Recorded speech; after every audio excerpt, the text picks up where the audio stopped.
Bismillah. Innal hamdalillah hamdan katsiran thayyiban mubarakan fih wa asyhadu an la ilaha illallah wahdahu la syarikalah wa asyhadu anna Muhammadan abduhu wa rasuluh. Amma ba'du.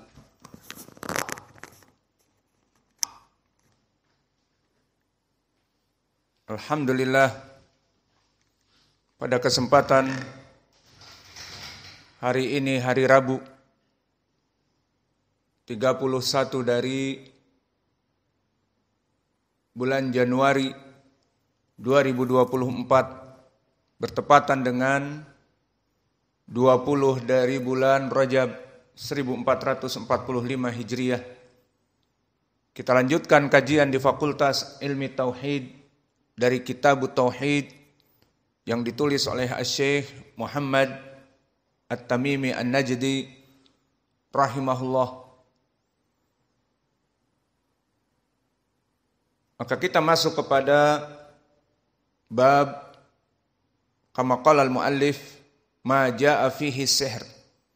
Bab apa-apa yang membahas tentang permasalahan sihir. Wa qaulullahi ta'ala walaqad alimu laman ishtarahu ma lahu fil akhirati min khalaq. Maka di ayat yang pertama Syekh menyebutkan tentang ayat, maka walaqad alimu, sesungguhnya orang-orang Yahudi itu telah meyakini. Alimu huna bimakna af'alu al-yaqin. Maka mereka telah meyakini laman istarahu, bahwa barang siapa yang rela istarahu, menukar kitab Allah dengan sihir-sihir itu, malahu fil akhirati min khalaq, maka tiadalah keuntungan baginya di hari akhirat kelak. Maka di sini Syekh menyebutkan dari ayat Al-Quran bagaimana dengan permasalahan as-sihr, bahwa sihir itu di hari akhirah tidak akan bermanfaat. Pelakunya adalah menjadi kufur kepada Allah dan melaksanakannya kesyirikan, karena sihir bekerja sama dengan iblis.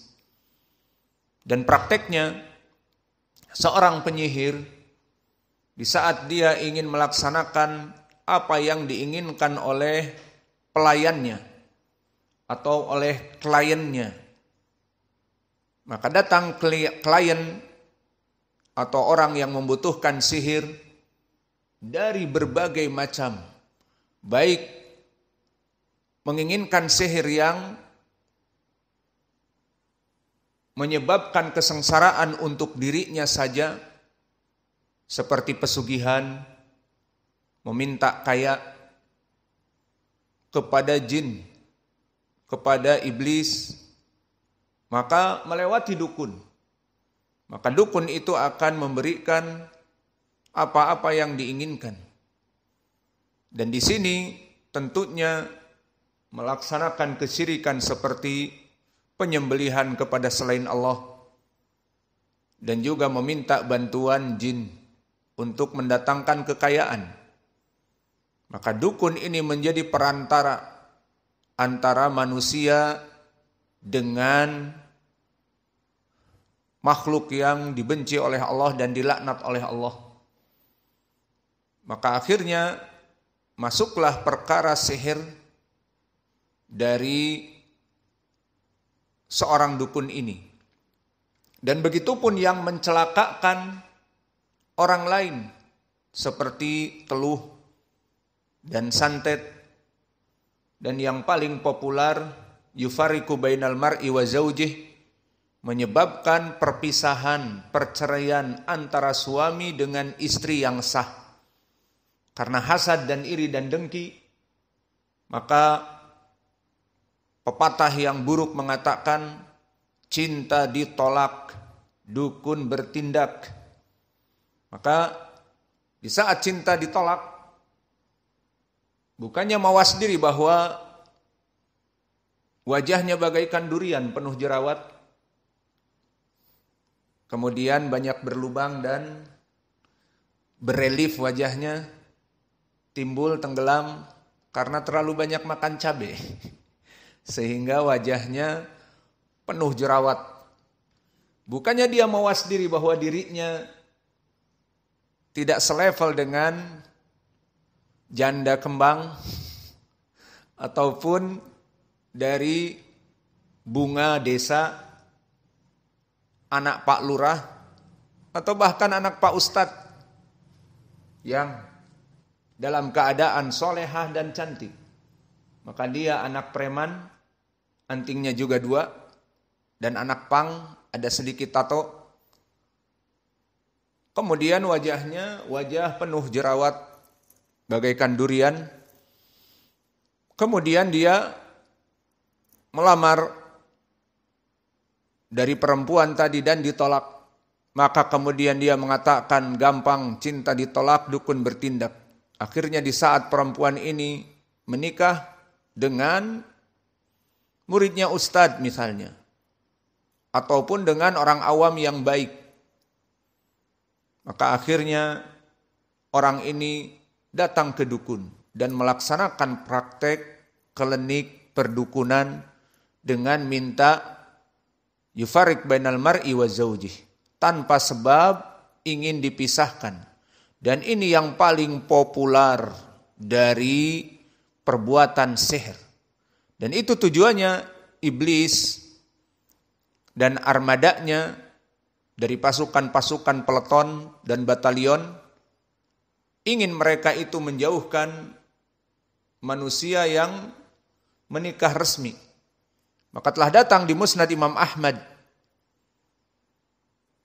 dari berbagai sahabat bahwa asyaiton dari Jabir bin Abdullah yaj'alu arsyahu fil ma, atau di atas samudra arsnya itu. Maka setiap hari diadakan rapat besar. Berapa dari pasukan-pasukan iblis, yang mana iblis prime evil, penjahat dari segalanya penjahat. Bukan penjahat kelas kakap lagi, tetapi penjahat kelas apa? Megalodon. Saking tingkat tingginya. Maka prime evil melaksanakan rapat. Maka dikumpulkan batalion-batalion dari syaiton-syaiton yang besar, yang menjabat jabatan di wilayah-wilayah tertentu. Maka semuanya melaporkan, aku telah melaksanakan, manusia melaksanakan perzinaan di hotel-hotel dan sebagainya. Biasa saja. Aku telah banyak menciptakan bahkan manusia saling berkelahi sesama muslim dan saling berbunuhan sebagian di antara mereka. Biasa saja. Kemudian mendatangkan demikian dan demikian dari fasad yang ada, biasa saja. Kemudian ditanya kepada mereka yang melaksanakan fitnah, apa yang kamu lakukan? Aku menyebabkan perpecahan keluarga. Ana ufariqu bainal mar'i wa zaujih. Aku memisahkan antara anak dengan istri, cerai. Yang ketiga, sehingga anak-anak jatuh terlantar, tinggal dengan bapak, tinggal dengan ibu, tercerai-berai. Maka yuqarribuhu, iblis mendekatkan dan memberikan taj mahkota.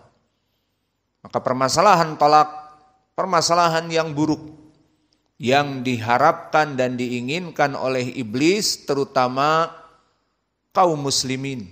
Di saat tolak, maka anak-anak akan rusak pendidikannya, kasih sayangnya rusak. Yang tadinya ayah dan ibunya dalam satu rumah, sekarang cerai-berai. Siapa yang ikut ayah, siapa yang ikut ibu. Dan kemudian misalnya ikut ibu, ibunya menikah lagi. Jadilah anaknya anak tiri. Mempunyai bapak baru yang ganas dan garang dan galak. Tidak seperti bapaknya. Atau suami ini mempunyai anak-anaknya dibawa menikah lagi dengan janda dan jandanya banyak anak, akhirnya campur anaknya dengan anak si janda. Semua makanan dan jajan hanya diberikan kepada anak janda tersebut. Maka si anak ini dari bapaknya tidak mendapatkan apa-apa. Al-muhim banyak polemik dari keluarga seperti itu, dan ini membuat syaitan lebih menyenangi dari permasalahan zina biasa bagi mereka. Permasalahan persengketaan kaum muslimin. Namun perceraian membuat anak-anak dalam keadaan sedih. Ini yang diinginkan. Maka perbuatan sihir adalah perbuatan yang sangat buruk. Diketahui oleh orang-orang Yahudi dulu. Bahwa mereka mengetahui keadaannya, apa yang mereka dapatkan dari uang-uang di dunia tidak setimpal dengan di hari akhirah. Wa qauluhu ta'ala yu'minuna bil jibti wa taghut. Maka mereka percaya kepada jibt dan taghut. Dari sini Syekh mentafsirkan dari mereka orang-orang yang melaksanakan sihir dari ucapan al-jibt wa taghut. Dengan pendalilan asar Umar. Qala Umar radhiyallahu anhu al-jibtu as-sihru wa taghut as-syaitan.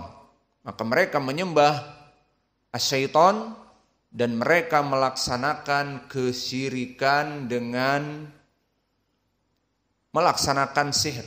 Al-jibtu as-sihru.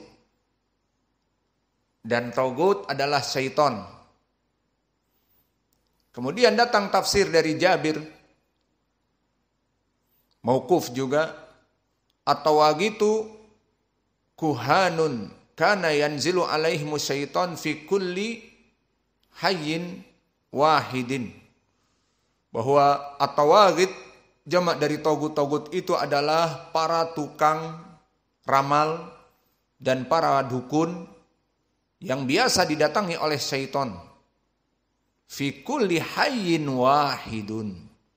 Dan mereka itu setiap kampung mesti ada dukunnya.